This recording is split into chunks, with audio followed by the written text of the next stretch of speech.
கல்பனா, தாயில்லாமல் நான் இல்லை, தானே எவரும் பிறக்கவில்லை, எனக்கு ஒரு தாய் இருக்கின்றாள், என்னை என்றும் காக்கின்றாள். என்னாச்சு என் பொண்ணுக்கு? ரொம்ப குஷி மூட்ல இருக்கா, பாட்டெல்லாம் வேற பாடிக்கிட்டு இருக்கா. அம்மா, நம்ம நினைச்ச மாதிரியே அந்த வேதவழி நாகராஜோட பிளான அடியோட முறியடிச்சிட்டோமா. இப்ப நான் ரொம்ப சந்தோஷத்துல இருக்கேன். நல்லா வேணும் அவங்களுக்கு. ஓமேலே சந்தேகப்பட்டு உன்னை ஸ்கேன் எடுக்கிறது கூட்டிட்டு போறாங்களா அவங்க? இப்படிதான் அப்பப்ப அவங்க மூக்க உடைக்கணும். இனிமே நீ கர்ப்பமா இருக்கியா இல்லையான்னு செக் பண்ற இந்த சிபிசிஐடி வேலையெல்லாம் பார்க்க மாட்டாங்கல்ல. இனி அத பத்திலாம் ஒரு நிமிஷம் கூட யோசிக்க மாட்டாங்கம்மா. அது எல்லாத்துக்கும் ஒட்டு மொத்தமா சேர்த்து ஒரு ஆப் இன்னைக்கு வச்சாச்சுல்ல. சூப்பர் கல்பனா. எல்லாத்துக்கும் நான் உனக்கு தான் நன்றி சொல்லணும். தக்க சமயத்துல ஒரு நல்ல ஐடியா சொல்லி என்ன காப்பாத்திட்டல. ஐயோ, நன்றி இல்ல எதுக்குமா? அதுக்கு தானே அம்மா நான் இருக்கேன். அப்புறமா உன்னோட ஃப்ரெண்டு திருப்புர சுந்தரி டாக்டருக்கு ஃபோன் பண்ணி என்னோட தேங்க்ஸ் சொன்னேன்னு சொல்லிடு என்ன. சரி சரி. எங்களை ஸ்கேனிங் சென்டருக்கு வர வச்சு என் புருஷன் முன்னாடி என்ன டெஸ்ட் பண்ற மாதிரி டெஸ்ட் பண்ணி வேற யாருக்கோ எடுத்த ஸ்கேனை ஸ்கிரீன்ல போட்டு காமிச்சாங்க. அத மட்டும் அவங்க பண்ணலன்னு வச்சுக்கோ, என் புருஷன் என்ன நம்பி இருக்கவே மாட்டாரு. இது எல்லாமே உன்னோட மாஸ்டர் பிளான் தானே? பின்னிட்டமா, சூப்பர். இது பார் கல்பனா, எப்ப நீ பொய்யா கர்ப்பமா இருக்கன்னு டிராமா போடணும்னு முடிவு பண்ணியோ அப்பவே திரைக்கதையில இந்த மாதிரி சீன்லாம் வரும்னு எனக்கு தெரியும். முன்னாடியே ரெடி பண்ணி வச்சிட்டேன். இதுக்கு பேர் தான் ப்ரீ ப்ரொடக்ஷன். வடிவேல் ஒரு படத்துல பிளானிங் இல்லாம எந்த காரியத்தையும் செய்யக்கூடாதுன்னு சொல்லுவார் பாரு, அதான் இது. உண்மையிலே பெரிய புத்திசாலிமா நீ. உனக்கு மகளா பிறந்ததுக்கு நான் கொடுத்து வச்சிருக்கணும். அதெல்லாம் இருக்கட்டும் கல்பனா. சமயோஜிதமா நம்ம சமயத்துக்கு தகுந்த மாதிரி பண்ற காரியங்கள் எல்லாம் ஒரு பக்கம் விட்டுட்டு புத்திசாலித்தனமா இனிமே நம்ம என்ன பண்ண போறோம்னு யோசிக்கணும். என்னமா சொல்ற? ஆமா கல்பனா, ரொம்ப நாளைக்கு உங்க வீட்டு ஆளுங்களெல்லாம் ஏமாத்திட்டு இருக்க முடியாது. எத்தனை நாளைக்கு தான் வேற ஒருத்தர் ஸ்கேனை காட்டிட்டு இருக்க முடியும்? அம்மா, எனக்கு எதுவுமே புரியல. இங்க பாரு, நாம சொல்ற பொய்ய இந்த உலகம் கண்மூடித்தனமா நம்பணும்னா ஒண்ணு அந்த பொய்ய திரும்ப திரும்ப சொல்லணும், இல்ல அதையே உண்மையாக்கணும். என்னமா சொல்ற?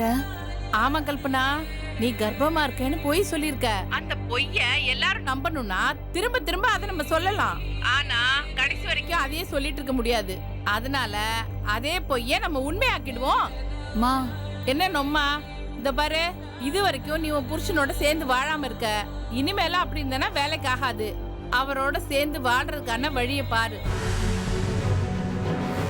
ஆமா கல்பனா, இப்ப நீ கர்ப்பமா இல்ல, ஆனா அதுக்கான முயற்சி எடுத்தோம்னா அதையே உண்மையாக்கிடலாம்.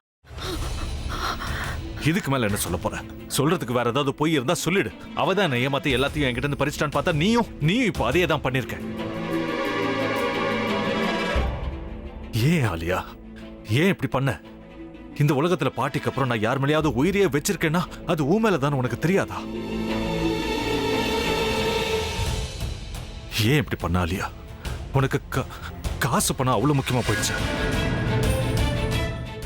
அதுக்காக நம்ம உறவை கூட மறந்துடுவியா?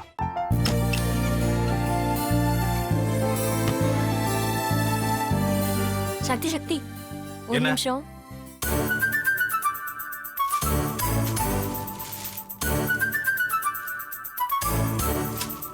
இந்தாங்க.